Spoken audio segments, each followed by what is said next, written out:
Hey, what's going on, everyone? This is Mike Colleen at MikeColleen.com, MikeKekollin.com. All right.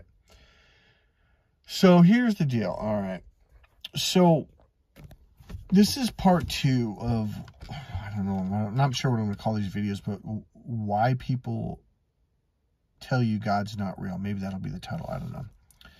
This will be part 2 of whatever the title's going to be. Or why do narcissists tell you God's not real?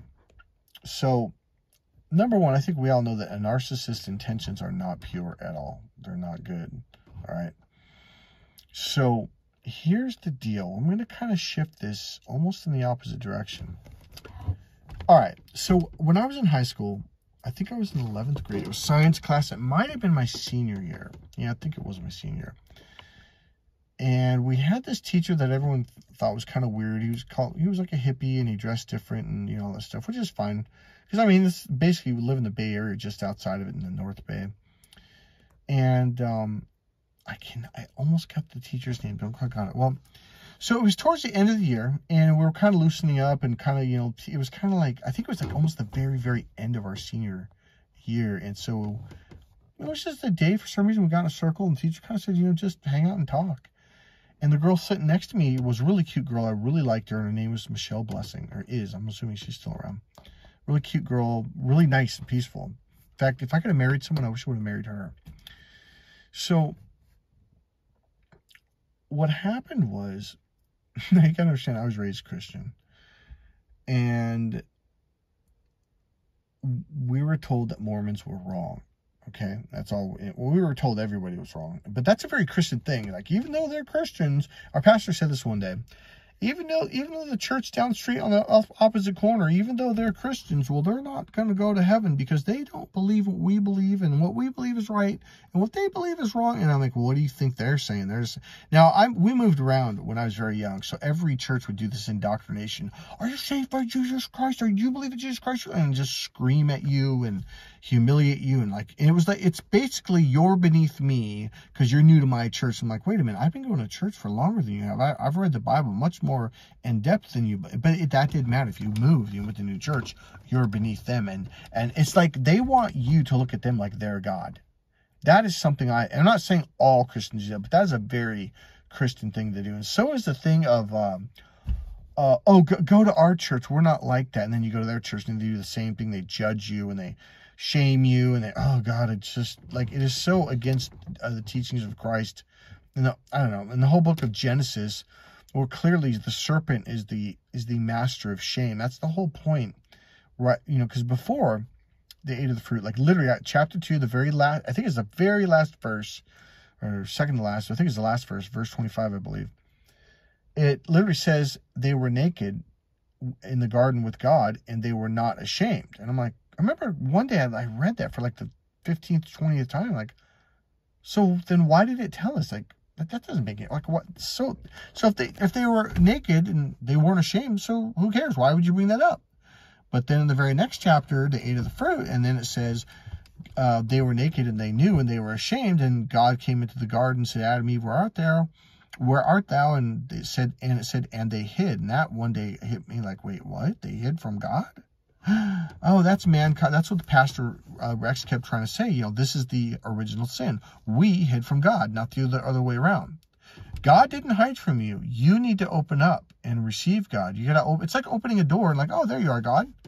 So that's the whole point of learning how to open up to your right brain, which of course I teach my courses. So then the next verse says, God called out Adam, Eve, where art thou? Again, and Adam called and says, well, we're hiding. And God says, well, why are you hiding? And it says, because we're ashamed. It says, because we're naked. And God said, who told you that you were naked? And I'm like, whoa. So the serpent told them what naked was. And here's the thing. Back then, there was no such thing as naked. There was no word for it. There was no thought of it.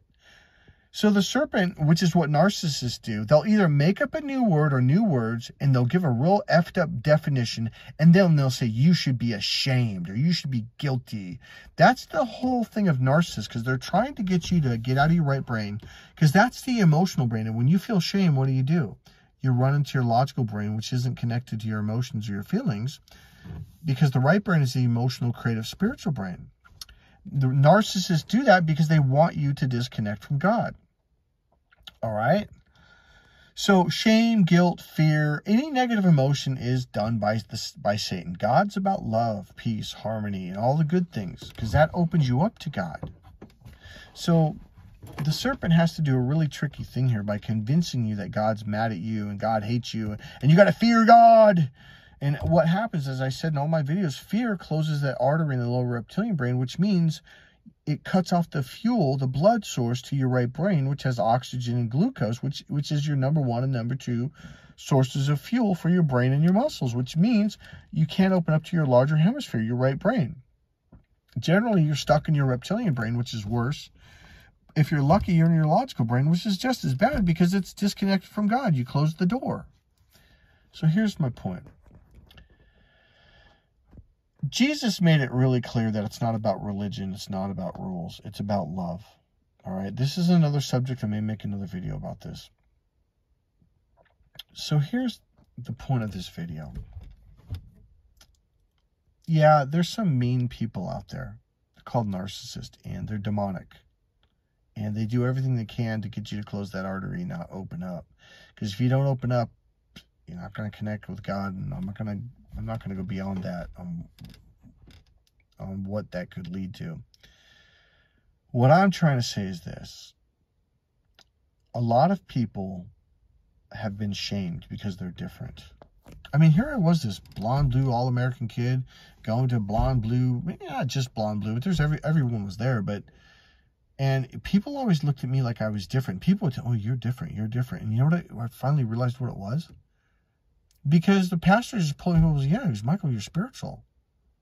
I'm like, so how is that different? I'm in a freaking church. I'm surrounded by church people. He goes, yeah, they're religious. He goes, they're not spiritual. He goes, you don't know that? I'm like, wait, what? I go, what's the difference? He goes, Michael, religion's about rules. He goes, spirituality is about connecting to God. He goes, these people are following rules thinking, well, that's what God wants. No, he goes, God wants you to let go of the rules and open up to receive him. So you get people that are different, and I don't, I even almost hate to say this, because it's not just different in color or race or anything like that.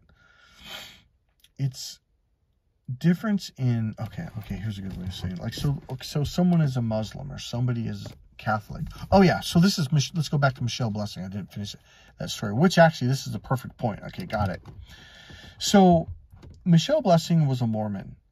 And I remember talking to Michelle, and she was so freaking nice. And I remember looking at, God, she's so nice. And I knew of her, but I never really, noticed her. I mean, I said hello when I walk into class, and that was about it.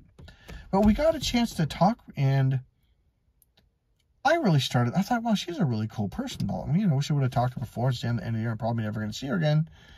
And I forget what we were talking about. I think I asked her, I might have said, what's your religion? She goes, well, I'm Mormon. I'm like, oh. And she goes, what? And I realized in that moment, I made her feel so bad. I felt so bad about that. And so I think I even told her, like, well, my religion says that Mormons are going to hell. And, and all that stuff. And she just got really sad. And I said, Michelle, I'm so sorry. And I got to tell you something. That moment made me reevaluate everything I was taught about other religions. I was actually quite embarrassed. And I was embarrassed and I was quite upset that I believed that. That was I think that was a mind-changing, mind-shifting experience for me, because I never would have wanted to make anyone feel bad about their religion. And it just, from that point forward, I had to reevaluate that system. So here's my point. We are all divided by these rules, by these bullshit beliefs.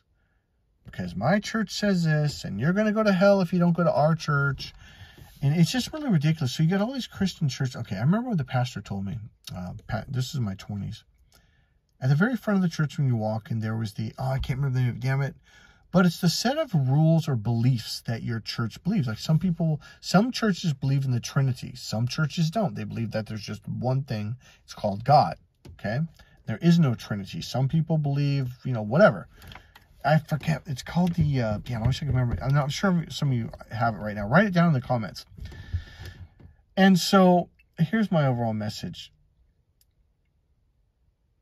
We have just harassed, injured, and hurt very good people with good hearts that absolutely believe in God, that absolutely believe in spirit and soul, in Jesus, in whatever you want to call it. So I think that's wrong. And I think, so you get these people, okay, so here's what happens. Because I went through it a lot. Every time we would move, we'd end up going to a new church, and everyone would put you through the same goddamn page. Are you saved? Are you a sinner? You're going to go to hell? And do you accept Jesus your Lord? And they would just scream at you like, what the fuck? But it wasn't like once you said that, then you were accepted. They would keep continuing it. Because really what they're saying is most people are arrogant, egotistical, logical, left-brain people, especially church people, especially religious people. Because religion is the left brain. The right brain is the brain you open up to spirit and God. So this is the way they experience the world. Now, the left brain is also the either-or mentality. Either I'm above you or you're above me. So they've got to beat you down. They've got to fucking... And a lot of them will have these sneaky little freaking tricks. Oh, look at the clock. It's 4:44. Have these sneaky little tricks that suck you in, and then they yell at you and they punish you. And so what happens is, after a lifetime of experiences, some people say, fuck this. If this what is God's all about, I don't want to have nothing to do with him. And that's what ends up happening. So here's the deal with me. I'm just going to say it. And I know, Christians say, oh, Michael, that's not true. I don't believe people that are Buddhists are going to hell. I don't believe Muslims are going to hell. Maybe some, but no. Okay, this is a better way of saying it. There was a pastor that said this. There's a lot of Christians that are going to be shocked when the what's the word for it? Damn it, I'm losing my words today. I'm going to use the word the end, but that's not the right word. When it happens, they're going to be like, well, wait a minute, what about me? Like, no, you're a religious person. Remember, religion killed Jesus because they were all about the law, not about spirit. All right, here's what's going on in the world. This is what's been going on since before Jesus, okay? The powerful want to make rules, and they want to make more rules, and they want to make more rules, and they want to make more rules, and they want to make more rules. Why? Because then they can force you into your left brain, and you can't think for yourself, because the left brain is the external brain.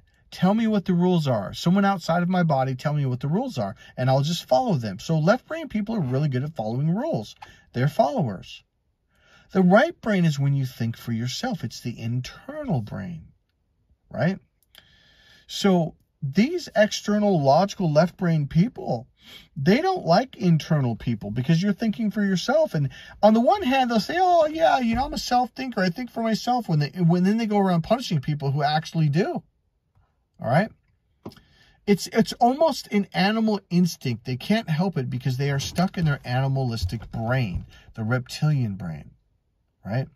So they've got to beat down anyone that's different than them. They've got to punish anyone who's different from them. And when you're in your right brain, you're radically different than people who are stuck in the reptilian brain and the logical brain, right? You're more accepting. The right brain is the non-judgmental brain. The left brain is the either-or brain, which means right or wrong, which is the judgmental brain. So analytical people are judging everything. Or even if you get into, like when I go into my left brain, I start to analyze things. I'm not going to deny it. I'm not even going to say it's wrong. It's only wrong. It's like a tool being applied to the wrong thing. When you're talking about love and getting along with people and understanding, that's a right brain process. The right brain is the social brain. It's the relationship brain. That's the brain you should be in. The problem is overly logical people can't do it because it's like a muscle they never developed. They never learned how to do it. Now, what helps you do that? Meditation, stretching, long 30 minutes a day, 40 minutes a day, twice a day, deep breathing techniques, art, music, playing the guitar, learning about music, artwork, anything that's right brain, anything that's creative. Now, I was very fortunate that I grew up in the state of Wisconsin during my formative years. You had a music theory class, and this is in 1st, 2nd, 3rd, 4th, 5th, 6th, 7th grade. I was in choir, and then we had music class, which is where you sang in choir, or in that class also. That didn't even include, these are 2 separate classes. And so here we are learning about music, singing in one class, singing in another, and then you're doing percussions and cymbals, and then you had art class on top of it. So you've got 3 art classes. And that's one of the things that area was really, I think Wisconsin in general was just very famous for, is lots of art. My whole life, I was in choir for 13 years. Okay? Had art class in high school, in middle school, in elementary school. I was always in art. And then on top of that, I played the guitar on my own. I took lessons for like 7 or 8 years. So the point is this. People who have never developed the connection, because opening up to your right brain is not easy. Until you learn how to do it, then it is easy. Listening to music that is emotional, that makes you cry. Okay, when I was a kid, I grew up in Napa Valley. Now watch this. And I was a kid. I didn't get it. And part of it was because I didn't develop that part of my brain yet. So when we were young, now this was what was really cool back in the 70s and 80s, etc., is my older sister and her fiance, I think he was like 30 and she was like 20, I don't know, 24, 25, I don't remember. So me and my girlfriend were 16, and we were going to do a double date. We're going to go to Napa. Well, we actually lived in Napa, so they came up, picked us up, and then we went up valley to the wineries, and we were doing wine tasting. The rule was if you were with an adult over 18 or 18 and over, you could wine taste. And I was like, really? Wow. So me and my girlfriend, we were kind of innocent little people. We were wine tasting, and next thing you know, we're all drunk and laughing. Like, woo, I thought we just said, like, yeah, but we went to like 3 wineries, and man, I was like, whoa, and like, yeah, we did it back down. But it was fun. Now, here's what I learned. So I remember at one winery, they got 2 different kinds of not Merlot, it was freaking, it wasn't red blend, it was a freaking, it's what Napa's famous for. Damn, I can't remember the name of the damn wine right now, so I'm sorry. So what happened was, they had one that was made in an oak barrel, and then they had another one that was made in the metal barrels. I think it's aluminum. I'm not sure what they put them in. I'm forgetting. And what happened was, I tasted the one out of the metal one, and I liked it. It was sweet. And then I tasted the one out of the wood barrel, the oak barrel, which is what Napa's famous for, their oak barrels. And the Cabernet is the kind of one. And so I didn't like it. And I remember him saying it's got a woodsy taste, it's got like a woodsy aftertaste. It kind of I forget if it said it has a little bit of a bite and this and that. It's like, oh, I don't like that. And everybody laughed, everyone in the group, because it wasn't just us 4. It was other people there too. And they all laughed. And I'm like, what's so funny? I go, you guys like that? They're like, oh, it's way better. I'm like, what? And then the guy that was, teaching us, the guide was like, when you get older, you'll develop your palate and you'll actually begin to hate the wine that comes out of the metal containers and is actually made inside the oak barrels. And I was like, no, I'm thinking there's no way. And sure enough, because every now and then, for Christmas, because especially in Napa, we would always, at Christmas, birthdays, New Year's, New Year's Eve, et cetera, Thanksgiving, you would have wine. And so after we're up here, and you go to your friends for dinner, you'd have wine. That's just the way it was. And so by the time I was 25 years old, I really started to appreciate the flavor of the oak barreled wines. Now here's my point. People that are very left brain, they can't connect with that right brain stuff, because the right brain's about your 5 senses: see, hear, feel, smell, and taste. Be in the present moment. And that's the whole thing about church, doing those psalms and the hymns and the music. It's very calming, and it calms you down, and it opens you up to your right brain. And whenever I walked out of church, I remember just feeling so good, like I was cleansed, and I felt so relaxed, and all the stress and worry was gone. Well, what they were doing was, they're getting you to open up to your right brain. And you're very, what's called, emotionally grounded. And I always felt good when I walked out of church. So my point is this. You get these logical people who have never done anything in their entire life to open up to the right brain, to develop that connection. So here's the deal. They probably don't believe in spirituality because they've never had an experience. And so they may have been curious when they were kids and wondering, like, what are they talking about? I remember in church going, what are the people talking about? They're having this spiritual connection or spiritual awakening, or this connection with Jesus, and Jesus spoke to their heart. And I remember, even as a kid, I was like, oh, this is bullshit. I kind of was like, really? I don't know. Because I never had an experience. It was when I had the experience, I was like, oh, this. And then I had more experiences, okay? God, there's so much stuff that I've done that have been verified. Like, I'll give you one real quick. When I was a kid, about 10 years old, 9 years old, I don't remember how old I was. We lived in Wisconsin. My grandma lived in Montana with my grandpa. She got in a car accident, head-on collision, and I ran upstairs crying out loud to Mom, Grandma's dead, Grandma's dead. My mom's like, what? I go, Grandma just died. She was in a car accident. You got to call Grandpa. And she's like, what did you say? I go, Mom, Grandma just died. And she goes, what are you talking about? She goes, why would you ever say that about your grandma? Your grandma loves you. Just go back downstairs and don't come up for dinner until I call you. And I'm looking at my mom like, what are you mad at me for? Like, what the hell? And I went back downstairs and laid in my bed and thinking, like, what? That was weird. And so I remember the phone was going to ring because I knew Grandpa was going to call within an hour. Sure enough, the phone rang and it was Grandpa. And I did. See, here's the thing. You're like, well, how did you know that? Because I could feel it. I could tell. The phone rings, so I start going up the stairs. Eventually, my mom answers the phone, and I walked over, and she's talking to my grandpa, and she starts to cry. And then I walked over and put my arm around my mom, and she's crying and crying. She eventually hangs up the phone, and she goes, Michael, your grandpa died. Or no, sorry. She goes, Michael, your grandma died in a car accident. And I said, yeah, I know, Mommy. That's what I was telling you. Grandma got in a car accident in her new red Jeep. She was in a head-on collision. And she pushes me away. She goes, how did you know that? So here's the point. That was like a big deal. My whole family to this day talks about that. Well, I've done stuff like that for a long, long time. I mean, I could give you a list of things. So here's my point.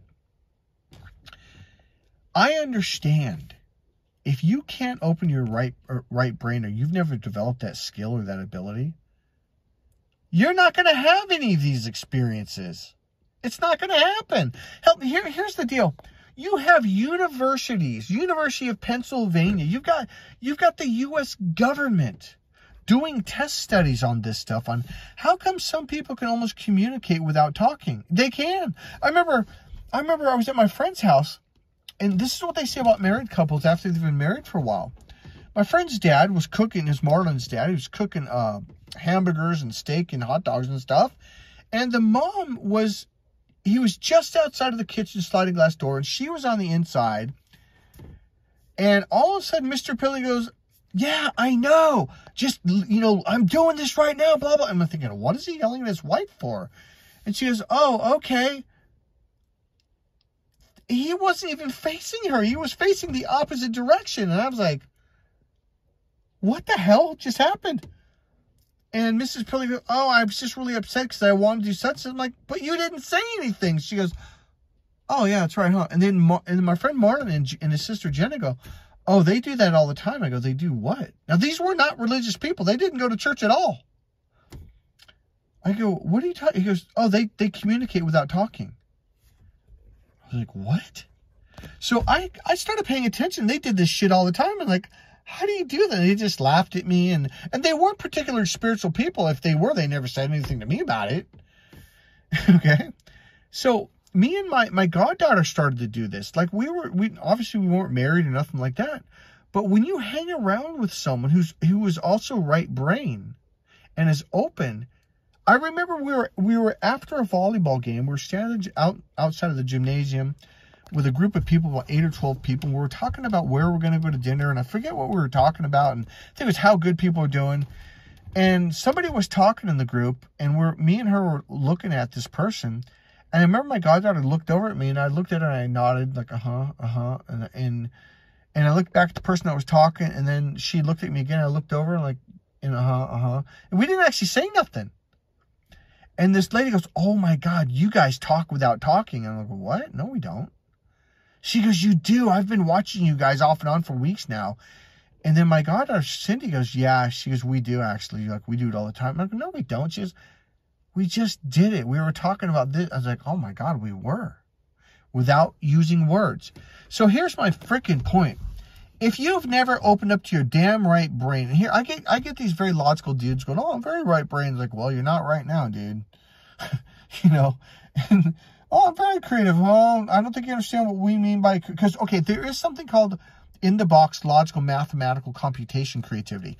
Most men think that that's what creativity. It's a form of creativity, but we're talking about outside of the box, open random creativity, like out of the clear blue sky. That's what we're talking about. So all I'm trying to say is this. People, just because someone says that God's not real, don't believe them.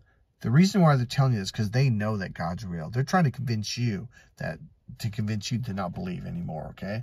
Number two, even though guys say they don't believe in God or prayer, they'll be the first ones praying when they're in a deadly situation or a situation that's freaking scary and not even realize they're praying. Number three, people that can't open up to the right brain or have never developed the ability, they truly believe. Now, I understand this. I don't agree with them. But they truly believe, oh, God's not real. Spirit's not real. None of the spiritual stuff is real. The Bible's not real. Blah, blah, blah, blah. You know, it's like they truly believe that because they've never accessed that. That's like never going to Australia and go, oh, that's bullshit. Australia's not real. It's just freaking a movie. It's in the movies. It's fake. Margot Robbie is an actress. It's not real. They just make up that accent. It sounds almost like the British accent. So in their mind, if I've never been there, it must not be real. Here's another one. People will say, oh, that's impossible. I don't believe that. I don't believe that. So then I'll say, okay, so let me ask you a question. I'll go, what's that? I go, do you believe in the NFL, the National Football League of America? Like, well, yeah, of course. I go, do you believe that people can throw the football? Like, yeah, of course. I go, let me ask you a question. Can you throw the football 75 yards right now while having a professional defensive line rush you, and you've only got a split second to take 2 or 3 steps back and then throw the ball perfectly 75 or 80 yards? Do you think you could do that with these 300-pound men chasing you down? Oh, hell no. I can't even throw it 40 yards right now. Like, oh, so since you can't do it, it must not be real.